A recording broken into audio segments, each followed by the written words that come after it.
Hi friends, ஒரு முக்கியமான current affairs பார்க்க போறோம். என்னன்னு பாத்தீங்கன்னா த சிட்டிசன்ஷிப் அமெண்ட்மெண்ட் ரூல்ஸ் 2026 குடியுரிமை திருத்த விதிகள் 2026. நமக்கு இது வந்து பாத்தீங்கன்னா பாலிட்டியில சிட்டிசன்ஷிப் அப்படின்ற ஒரு டாபிக் இருக்கு இல்லையா, அதுல வரக்கூடியது முக்கியமானது, கவனிச்சுக்கோங்க. ஓகேங்களா?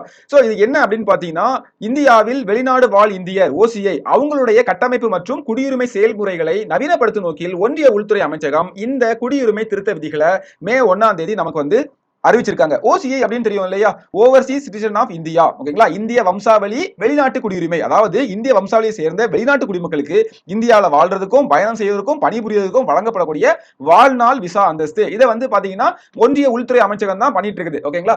சோ இப்போ 2009ஆம் ஆண்டு கொண்டு வரப்பட்ட இந்த குடியுரிமை விதிகளுக்கு பதிலாட்டு இனிமே இந்த திருத்தங்கள் தான் முழுமையான டிஜிட்டல் கட்டமைப்பை வழங்குது. ஓகேங்களா? மெயினான விஷயம் டிஜிட்டல் கட்டமைப்பு தான். ஓகேங்களா? இனிமே 2009 செல்லாது, இப்போ 2026ல போட்டதுதான். ஓகேங்களா? இது வந்து பாத்தீங்கன்னா ஃபர்ஸ்ட் விஷயம், இஓசிஐ மின்னணு ஓசிஐ அறிமுகப்படுத்திருக்காங்க. அதாவது விண்ணப்பதாரர்களுக்கு பிசிக்கல் அட்டைக்கு பதிலாக இவங்க வந்து பாத்தீங்கன்னா இஓசிஐ யூஸ் பண்ற மாதிரி தான் பண்ணிருக்காங்க. இரண்டாவது, முழுமையான இணையவழி விண்ணப்பங்கள். சோ ஓசிஐ பதிவு பண்ணாலும் சரி, அது துறக்கறனாலும் சரி, அதை ரத்து செய்யணும் சரி, வெப்சைட்லயே போய் பண்ணிக்கலாம். பழைய காகித ஆவணங்கள் நேரடியாக சப்மிட் பண்றது. ஓகேங்களா? சோ அந்த மாதிரியான முறைகள் எல்லாமே நீக்கிட்டாங்க. அடுத்த முக்கியமான பாருங்க, இதுதான் சிறுவர்களுக்கு இரட்டை குடியுரிமை தடை. அதாவது புதிய விதியின்படி என்ன சொல்றாங்கன்னா, இந்திய பாஸ்போர்ட்டை ஒரு சிறுவர் வச்சிருந்தாரு அப்படின்னா, சிறுவர்னா 18 வயசு கீழ, அதே நேரத்தில் அவர் வந்து வேற எந்த நாட்டுடைய பாஸ்போர்ட்டையும் வச்சிருக்க கூடாது. ஓகேங்களா? முன்னாடி இதுல ஒரு ஓட்டை இருந்துச்சு, நீங்க 2009 படிச்சு பாருங்க, நான் சொல்றேன். அதுல வந்து பாத்தீங்கன்னா நமக்கு வந்து அந்த சட்டத்தோட ஓட்டை என்ன அப்படி பாத்தீங்கன்னா, 2 பாஸ்போர்ட் இருக்கா, 2 நாட்டிலே குடியுரிமை இருக்குன்ற மாதிரி இருக்கும் இல்லையா? சோ அந்த ஓட்டையை சரி செய்யறதுக்கு இது வந்து ஹெல்ப் பண்ணுது. அடுத்து பாருங்க, பயோமெட்ரிக் ஒருங்கிணைப்பு. அதாவது விமான நிலையங்கள்ல இனிமே விரைவு குடியேற்ற திட்டங்களுக்கான, அதாவது அந்த ஃபாஸ்ட் ட்ராக் இமிகிரேஷன் ப்ரோக்ராம்ல தானியங்கி பதிவுக்கு விண்ணப்பதாரர்களே பயோமெட்ரிக் தரவுகள் தான் யூஸ் பண்ணுவோம் அப்படின்னு சொல்றாங்க.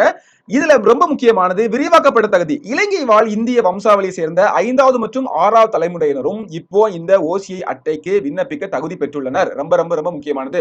ஓகேவா? அதே மாதிரி மேல்முறையீடு பண்ணணும் அப்படின்னு பாத்தீங்கன்னா, விண்ணப்பங்கள் வந்து நிராகரிக்கப்படுது அப்படின்னா அதை எதிர்த்து அசல் முடிவெடுக்கும் அதிகாரியை விட ஒரு நிலை உயர்ந்த அதிகாரியிடம் மேல்முறையீடும் செய்யலாம் அப்படின்னு சொல்றாங்க. ஓகேங்களா? சோ ரொம்ப முக்கியமானது. எக்ஸாம் பாயிண்ட் ஆஃப் வியூல பாத்தீங்கன்னா ஃபர்ஸ்ட் நமக்கு காகிதமற்ற செயல்முறை எல்லாமே டிஜிட்டல்ல கொண்டு வந்திருக்காங்க. ஒண்ணு.